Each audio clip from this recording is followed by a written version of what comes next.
que é o teatro hoje, né? O que está se buscando, o que os grupos estão tentando, os novos diretores, essa coisa do teatro performativo, que é uma coisa mais recente, que é um teatro em que todas as linguagens se relacionam, se imbricam, né? E o teatro cada vez mais começa a querer sair de dentro do teatro e buscar espaços alternativos, ocupações, buscar rua, se apropriar de espaços que não são. E, às vezes, nesses espaços, a gente tem teatros monumentais, né, vamos dizer assim. Mas um bom teatro, do ponto de vista do edifício teatral, né, depende também para que fim ele é projetado, né? Por exemplo, o teatro da palavra, o teatro do texto, o teatro do ator, né, normalmente é um teatro que não pode ser um teatro de 2, 3 mil lugares. Não funciona adequadamente, né? O teatro para o ator é um teatro de 400, 500 lugares no máximo, né? É um teatro que a gente brinca que vai até as letras do alfabeto, né? Você passou de 24 fileiras, você começa a distanciar.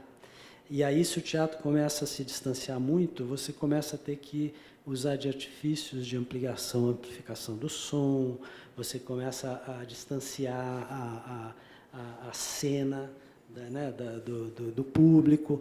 Está provado que um olho humano não vê outro olho humano depois de 20 metros, né? E no teatro, essas coisas, às vezes, são importantíssimas. Um sussurro, uma respiração, um olhar, às vezes, isso é importantíssimo. Então, se você tem um teatro como o Sérgio Cardoso, que tem 40 metros, é um bom teatro do ponto de vista de palco, né? Mas do ponto de vista da relação público-plateia, não é. Então, quando é para teatro, é sempre bom que o teatro da palavra aconteça em espaços mais íntimos, né? Por isso que o teatro do Sesc Consolação é tido como o grande teatro para o teatro no Brasil. Felizmente, eu fiz mais de 20 espetáculos lá. Todas as peças do Antunes eram lá. Todo mundo adora aquele teatro, porque isso aqui tem uma intimidade muito boa, né? Tem coisas num bom teatro que aqui já existe, né? Que antigamente o teatro barroco, o teatro feito para ópera em forma de ferradura, tudo era feito do ponto de vista do camarote do rei, lá, né? E tudo ia se distanciando. A plateia sempre era plana. A gente sempre tinha um corredor central, né? Então, essas coisas para o teatro são ruins, né? Se a gente vê como era antigamente um grande corredor aqui no meio, um lá no canto, outro no canto, a área nobre da plateia é um corredor, né? Se você tem um teatro que não tem, como o Anchieta, ele tem uma inclinação assim, né, de 5 metros. Então, quando você entra no teatro, você vê o palco inteiro. O ator que está aqui está sempre vendo gente, né? Os novos projetos, é sempre bom que a gente tenha galerias como essa, com o público, porque o teatro precisa se comunicar com as pessoas. O ator, a encenação precisa sentir esse envolvimento. Então, tem uma série de questões da arquitetura que a gente tem que pensar. Para a ópera, para musicais, né, que a gente tem teatros que necessitam de um equipamento específico, normalmente a palavra não é o essencial, é a música, é a partitura. Então, você pode ter, de repente, você está sentado lá no balcão, no segundo andar, tal, você consegue, não tem uma necessidade que o teatro precisa, né?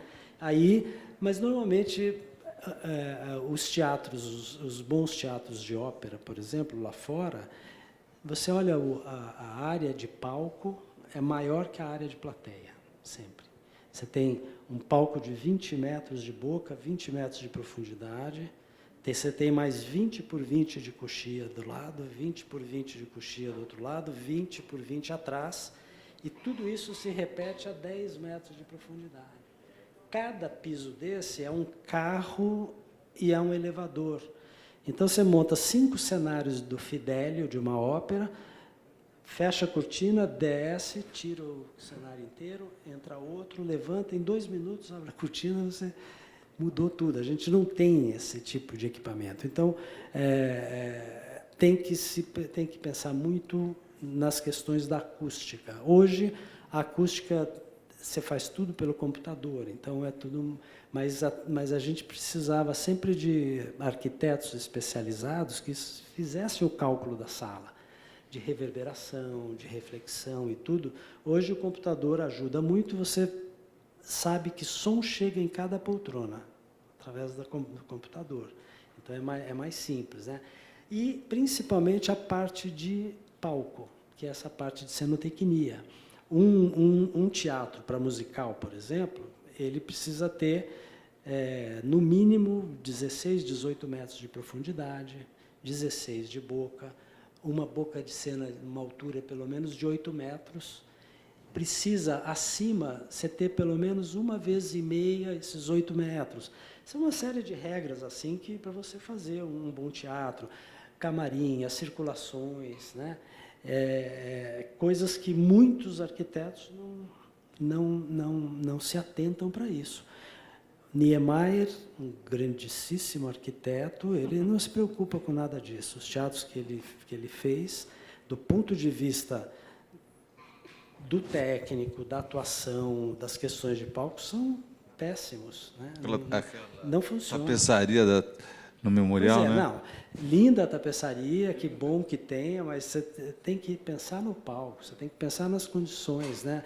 Nas condições técnicas. E tem uma série de regras da arquitetura, quantidade de fileiras, as circulações, as áreas técnicas, né? Cabine, por exemplo. Essa cabine é excelente, é perfeita, é aberta, centralizada, não está muito longe. Né? Lá, o Vila Mariana, a gente está vendo agora, a cabine era no 2º piso, lá em cima, com vidro, que ninguém ouvia nada, o cara do som. Por isso que a mesa ficava lá no fundo. Agora, a cabine vai ser no fundo da plateia, está tirando 28 poltronas para fazer uma cabine definitiva, porque o som precisa ouvir o som centralizado do meio da plateia. Tudo que ele tem que ouvir lá é como deve ser o som. Então, isso aí é um assunto da gente conversar muito, precisava ver imagens, né? Mas, assim, a gente tem... Os nossos teatros são muito precários. No geral, são precários. Só que, assim, a gente fala em precário, mas grandes espaços alternativos possibilitam que se façam coisas incríveis, né? Às vezes, salinhas de 40, 50 lugares, com uma área cênica de 6x6, né? Você tem coisas incríveis. O teatro hoje busca novos caminhos, né? Novas possibilidades.